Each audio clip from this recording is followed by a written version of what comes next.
गांव में एक पिता रहते थे, उनकी एक ही बेटी थी, एक ही बेटा था। बेटी सयानी हो गई, विवाह के योग्य हो गई। अचानक एक लड़के का रिश्ता आया और लड़की का विवाह फिक्स कर दिया। वह आदमी बड़ा गरीब था, गरीबी इस तरह थी कि सामान्य जीवन जीते थे, कमाते खाते थे, सरकारी नौकरी थी, 20-25 हजार रुपए मिलता था, उस जमाने की बात थी। एक छोटा सा घर उस बूढ़े बाप ने बनवा रखा था और अपनी बेटी और अपने बेटे को अच्छे संस्कार दे रहा था।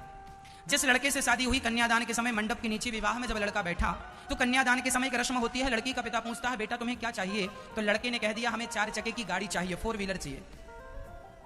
अब लड़की के पिता के तो पांव के नीचे से जमीन खिसक गई। उन्होंने कहा, बेटा हमारी तो ऐसी कोई बात हुई नहीं थी कि आपको 4 चक्के की गाड़ी चाहिए।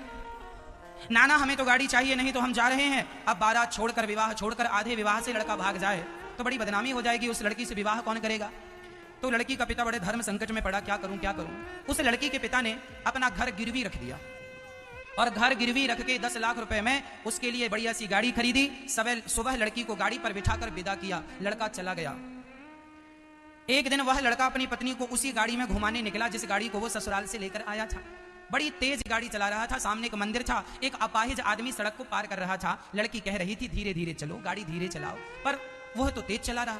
एक अपाहिज ने सड़क क्रॉस की, इसकी दृष्टि पड़ी कि कोई अपाहिज खड़ा है, तुरंत ब्रेक में पांव रखा और गाड़ी घिसटती हुई जाकर अपाहिज के बगल में खड़ी हो गई। साहब जी गाड़ी से उतर के अपाहिज को डांटने लगते हैं, क्यों रे, कमा के खा नहीं सकते हो? भीख मांगते चले आते हो, जब देखो तब भीख मांगते रहते हो, कमा के खा नहीं सकते? तब वो लड़की निकल कर आई, 100 रुपए निकाला और अपाहिज की झोली में डाल दिया। वो बिगड़ गया अपनी पत्नी पर, क्या जरूरत थी इसे 100 रुपए देने की, कमा के खा नहीं सकते? तब उस लड़की ने बड़ा प्यारा जवाब दिया अपने पति को। उसने कहा, सुनो जी, ये तो अपाहिज है, ये तो कमा नहीं सकता क्योंकि भीख मांगना इसकी मजबूरी है, अपाहिज है। पर आप तो अपाहिज नहीं थे, फिर भी तो आपने मंडप के नीचे मेरे पिता से भीख मांगी। क्या आप भिखारी नहीं है? क्या यही भिखारी हैं जो मंदिर में भीख मांगते हैं? याद रखना मेरी माँ, जो मंदिर के सामने भीख मांगते हैं उन्हें भिखारी कहते हैं, और जो दहेज मांगते हैं उन्हें भिखारी नहीं, उन्हें भिखमंगा कहते हैं। उन्हें क्या कहते हैं? यदि आपने अपने बच्चों के लिए दहेज मांगा तो घर के सामने ये जरूर लिखवाना, भिखमंगे का घर यही है।